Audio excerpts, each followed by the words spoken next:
जय श्री राम प्रेमी भक्तों। मान लीजिए आप बहुत परेशान हैं, मन में विचारों का तूफान चल रहा है। अचानक आप एक गहरी सांस लेते हैं और कुछ क्षण के लिए सांस ठहर जाती है। उसी क्षण आप महसूस करते हैं मन भी जैसे ठहर गया। यह सिर्फ अनुभव नहीं, यह एक गहरा आध्यात्मिक रहस्य है। संतों ने इसी रहस्य को पकड़कर समाधि का मार्ग पाया है। संत कबीर दास जी कहते हैं, सांस सांस सुमरन करो और न दूजी आस। यानी जैसे नाव समुद्र में है तैसे नाम है श्वास। कबीर का अनुभव था कि सांस और मन एक ही डोर से बंधे हैं। सांस तेज तो मन चंचल, सांस शांत तो मन स्थिर। जब सांस कुछ क्षण के लिए रुकती है, मन को सहारा देने वाला आधार ही ठहर जाता है, इसलिए वह भी शांत हो जाता है। योग शास्त्र में पतंजलि योग सूत्र में प्राणायाम के बाद चित्त की वृत्तियों का निरोध बताया गया है।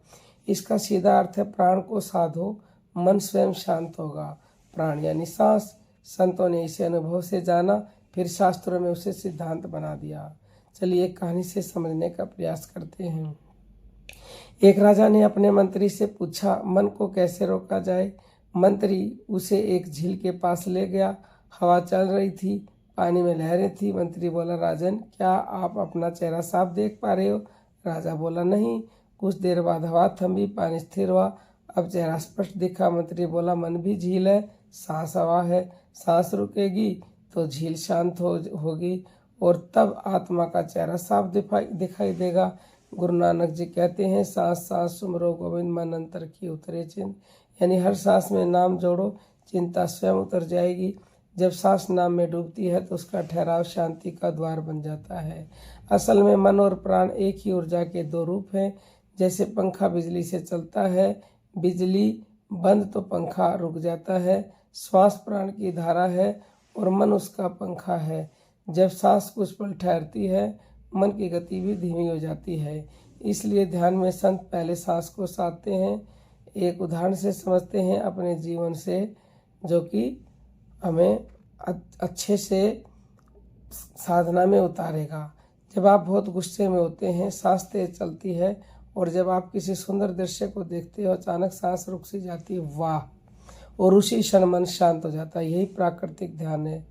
लाहिड़ी महाशय ने कहा था कि श्वास के मध्य का अंतराल ही ईश्वर का द्वार है। उस छोटे से विराम में न अतीत होता है न भविष्य, केवल वर्तमान। और जहाँ केवल वर्तमान है वहाँ मन का शोर नहीं टिकता। एक और दोहे से समझाना चाहेंगे, जहाँ सांस ठहरी क्षण भर वहाँ मिला विस्तार। मन का मैला छूट गया, खुला भीतर का द्वार। यानी यहाँ सावधानी भी जरूरी है, सांस को जबरदस्ती रोकना नहीं है। संतों ने कहा, पहले उसे देखो, समझो और उसके साथ मित्रता करो। जब आप शांत बैठकर धीरे धीरे गहरी सांस लेते हो और छोड़ते हो तो स्वाभाविक रूप से एक छोटा सा विराम आता है। वही आपका खजाना है। यही कारण है हिमालय के ऋषि, भक्त और साधक सब ने सांस को ही साधना का आधार बनाया, क्योंकि हमेशा सांस आपके साथ रहती है। न मंदिर जाने की जरूरत, न विशेष समय की। अभी इसी क्षण आप अपनी सांस को देख सकते हो। अंत में एक बात हृदय में उतार लें, मन को सीधा शांत करने की कोशिश मत कीजिए। सांस को शांत कीजिए, मन स्वयं शांत हो जाएगा। सांस रुकने का रहस्य मृत्यु नहीं बल्कि जीवन का गहरा अनुभव है। उस छोटे से ठहराव में आत्मा की झलक है, परम शांति का स्पर्श है। जो इस रहस्य को समझ गया उसके लिए हर सांस ध्यान बन गई और हर क्षण शांति बन गई। अगर आप चाहें तो आज से सिर्फ 5 मिनट बैठिए, सांस को देखिए और उस छोटे से विराम को महसूस कीजिए। शायद वही आपको वह मिल जाए जिसे आप बरसों से बाहर ढूंढ रहे हैं।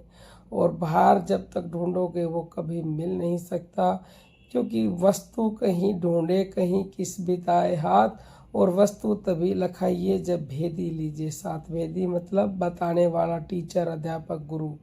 हम आपको हर वीडियो में बताते हैं कि वो परमात्मा बाहर नहीं अंदर मिलेंगे। अंदर उतरिए, और अंदर उतरने का एकमात्र माध्यम है हमारी सांस, और सांस में ही छिपा है वो ईश्वर, यानी कि प्राणों में छुपे हैं सबके प्राणपति।